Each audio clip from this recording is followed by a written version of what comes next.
Michael, c'est vraiment c'est une divinité, hein, c'est un grand roi, c'est notre maître Olivier Manitara nous avait raconté cette légende, cette histoire de l'archange Michael et des anges rebelles. Cette histoire, elle nous dit énormément sur qui est l'archange. Elle est tellement riche d'enseignements. C'est pas seulement, faut pas le prendre comme quelque chose de seulement qui a trait à la création du monde. Ça l'est. Ça parle de la création du monde, des univers. Ça parle de tout ça. La véritable création du cosmos, de l'univers, ça parle de tout ça, cette légende. Mais ça parle aussi de chacun de nous, et ça concerne chacun de nous. Parce que chacun de nous est confronté à un moment ou un autre sur son chemin à ces mondes. Donc Olivier nous avait expliqué que dans un lointain passé, l'humanité n'était pas du tout comme elle est actuellement, elle était comme dans un état de sommeil divin. Et il y a eu comme dans le monde des anges, dans le royaume des anges, il y a comme eu un désaccord, une querelle dans le monde des anges. Et cette querelle, c'était que il y avait comme deux groupes d'anges. Il y avait des anges qui voulaient rester fidèles au Père de tous les pères, au-dessus de tout. Et il y avait des anges qui ont comme été séduits par l'humanité, par la liberté de l'humanité, et qui ont comme voulu devenir pères à la place du Père, qui ont comme voulu enlever le Père de tous les pères, et devenir eux les pères à travers cette humanité. Voilà, donc c'était un conflit, hein, c'était un désaccord profond. Et un désaccord tellement profond qu'Olivier nous avait dit que voilà, ça avait même dégénéré en affrontement, en combat, un combat. Et dans ce combat, au milieu de ce combat, un archange donc s'est dressé comme une colonne de lumière, l'archange Michael. Il s'est dressé et il a proclamé cette parole qui est à la fois une question, mais aussi une affirmation, une proclamation. C'est comme la réponse est dans la question. Il a dit cette parole, qui est comme Dieu? Qui est comme Dieu? Qui est comme Dieu? Qui est comme Dieu? Il voulait dire, Michael, Dieu seul est Dieu, comme le prêtre a dit dans son invocation. Dieu seul est Dieu, Dieu seul est la grandeur, Dieu seul est l'intelligence, Dieu seul est la sagesse, Dieu seul est la lumière, Dieu seul est la splendeur, la magnificence, la victoire. Il n'y a que Dieu. Dieu seul est grand, Dieu seul est digne de féconder l'humanité et d'être le roi de l'humanité. Personne ne peut prendre la place de Dieu. Dieu seul est la lumière, Dieu seul est la vie. Dieu seul est la vie.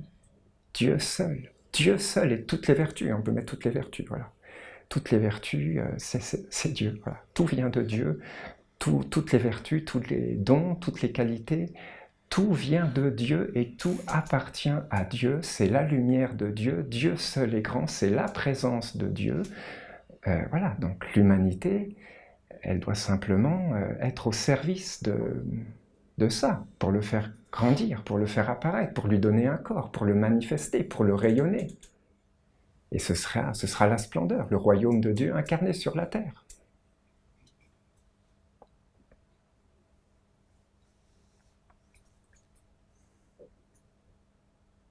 Donc voilà, l'archange a proclamé avec une puissance divine, hein, voilà, c'est une parole d'archange, c'est plus qu'une parole d'ailleurs, c'est tout un monde, c'était empli d'âme, c'était tout son être quelque part, c'était empli de vie, d'intelligence, de sagesse. Qui est comme Dieu? Qui est comme Dieu?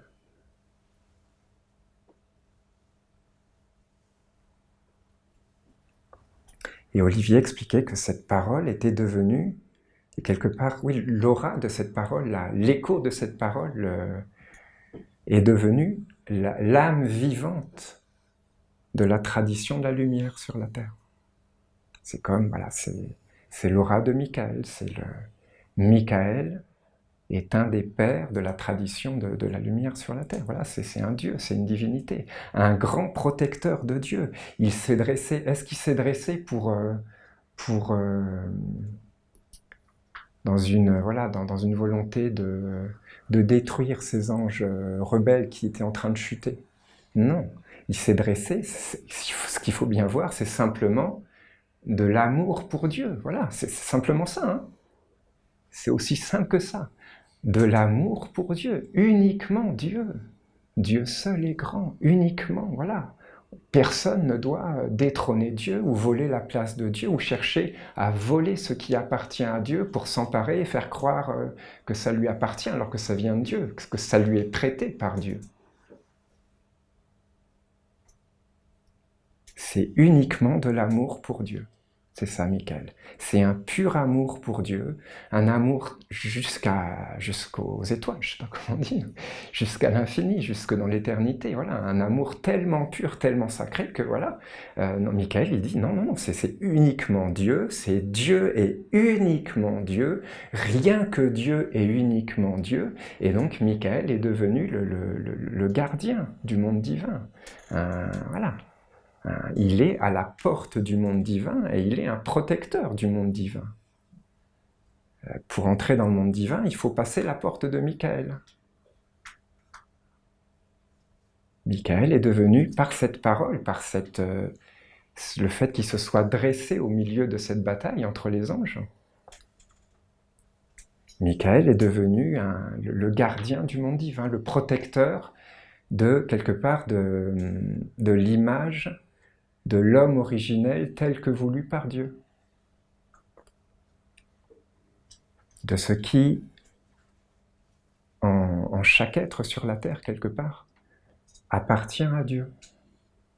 Michael en est le protecteur, le gardien.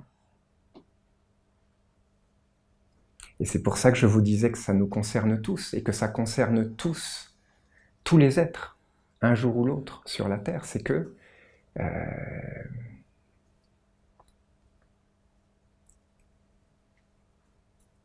cette parole, elle doit devenir vivante en chacun de nous. Elle doit devenir réelle, elle doit devenir notre terre, la terre qui nous porte, elle doit devenir l'eau qui nous anime, elle doit devenir l'air qui nous inspire, elle doit devenir le feu qui nous éclaire. Cette parole, qui est comme Dieu? Qui est comme Dieu? Qui est comme Dieu? Qui est comme Dieu? Ça doit devenir notre vie. Pas pour qu'on guérisse ces anges déchus, qu'on leur ouvre un chemin de libération, de rédemption. Pas qu'on vive avec eux et qu'on les nourrisse, et qu'ils prennent la place de Dieu dans nos vies. Mais pour qu'on les guérisse, pour qu'on les libère, pour qu'on leur ouvre un chemin, encore comme a dit le prêtre, hein. Exactement comme il a dit dans son invocation.